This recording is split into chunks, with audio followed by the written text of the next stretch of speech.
చింత చిగురుతో boneless chicken fry సన్నగా ముక్కలు కట్ చేసుకుంటున్నాను. Half KG chicken, half KG boneless chicken తీసుకున్నాను. ఒక కప్పు చిన్న కరివేపాకు, కట్ చేసి పెట్టుకున్న కరివేపాకు, ఒక కప్పు చిగురు, 100 గ్రాముల ఆయిల్ వేస్తున్నాను. ఇప్పుడు ఇప్పుడు ఉల్లిపాయలు, పెద్ద ఉల్లిపాయలు 3 తీసుకున్నాం. 10 నిమిషాలు అయింది కదా. ఇదిగో 2 టేబుల్ స్పూన్లు అల్లం వెల్లిపాయ పేస్ట్. ఇన్ని టేబుల్ స్పూన్లు అని కాదులే కానీ చికెన్కి దానికి తగ్గట్టు వేసుకోవాలి. దోరగా వేసిన తర్వాత చికెన్ వేసేసుకున్నాం. కొబ్బరి ఒక చెక్క కట్ చేసుకొని దోరగా వేసుకుంటున్నా. 2 టేబుల్ స్పూన్లు ధనియాలు, జీలకర్ర దోరగా నిదానంగా సిమ్మేసి వేపాలి. 1 టేబుల్ స్పూన్ ఆవాలు పొడి పెట్టి పెట్టుకుంటే ఉంటుంది. చిటపట్ల ఆడేసి తీసేది. సన్నది చిన్నగదే కట్ చేసుకొని కరివేపాకు ఒక కప్పు వేసేసుకున్నాం. చింత చిగురు, కరివేపాకు, boneless fry chicken, boneless chicken fry. ఇప్పుడు ఈ కప్పు చింత చిగురుని నలిపేసాను.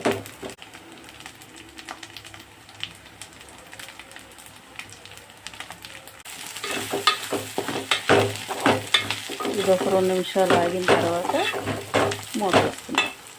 పచ్చివాసన పోయింది. ఇది చికెన్ వేసేసుకుందాం.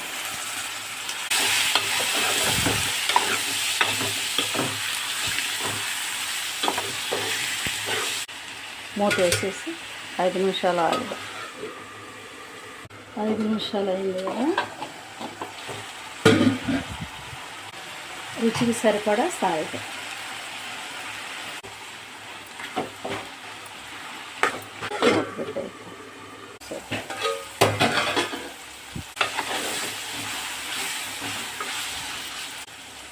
మెంతి పిండాన పసుపు వేస్తున్నాను.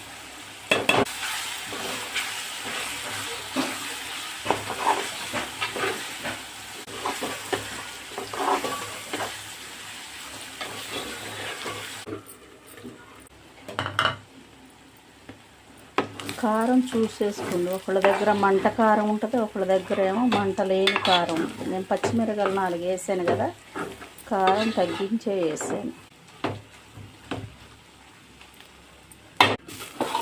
10 నిమిషాలు అయింది. సరే పూర్తిగా పొడంతా పట్టుకున్నాం కదా. కొబ్బరి, గసగసాలు, ఆవాలు, ధనియాలు, జీలకర్ర, గరం మసాలా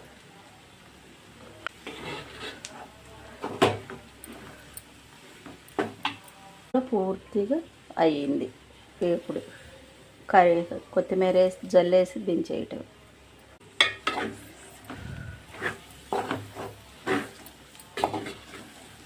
ఇక అయిపోయింది కూర. బంద్ చేస్తాను. పూర్తిగా అయిపోయింది, దించేస్తాను.